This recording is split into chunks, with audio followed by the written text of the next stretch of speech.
नमस्कार मंडळी, रामकृष्ण हरी, शुभ सकाळ. आज सकाळ मी साबण बनवायला बसले. त्याच्या माझ्याकडे कशी गुलाबाची फुलं वगैरे स्वामींना घालते ना, त्याच्या पाकळ्यावर असतात ना. तुळस धारा भरपूर आहे, कडुलिंब आहे, ॲलोवेरा आहे.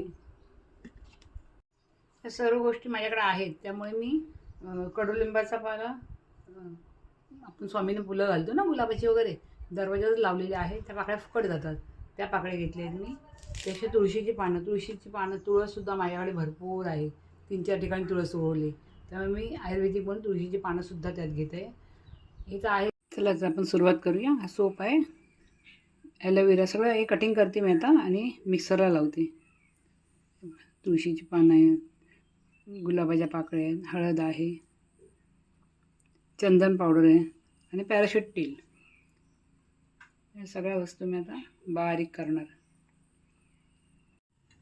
आता सोप मी बारीक करते, थोडासा बारीक करून ठेवायचा. पाणी ठेवलं तापत खाली आणि वरती टोपामध्ये मेल्ट व्हायला ठेवायचं. हा वरती मेल्ट होईल ना तोपर्यंत.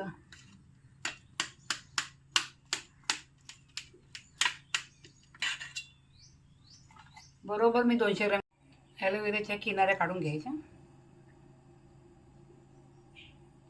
फक्त पल्प पाहिजे तर पल्प घ्यायचं, पाहिजे असेल तर हे पण घेतलं चालतं.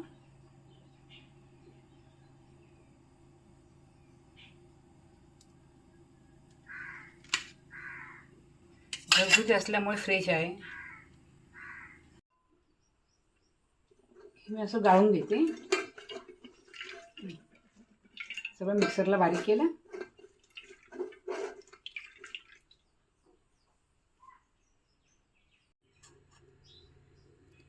चंदन पावडर टाकते मी, ऑनलाईन मागवली होती. 2 चमचे टाकते चंदन पावडर. हा साबण मी याचा करते, खरं आयुर्वेदिकच आहे. ॲलोवेरा आहे याच्यामध्ये, कडुलिंबाची पानं आहे, तुळशीची पानं आहे, त्यामुळे हा आयुर्वेदिक झाला आहे. याचा काही स्किनला काही प्रॉब्लेम नाही आहे.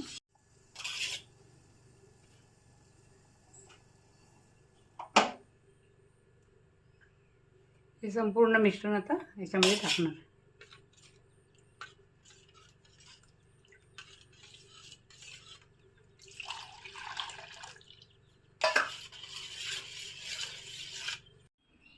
हे बघा, मी साबण तयार झाला. आता मी 6 घंटे असाच ठेवून देणार.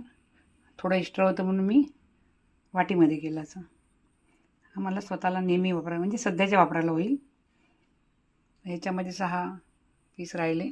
हे तुम्ही ऑनलाईन मागवू शकता.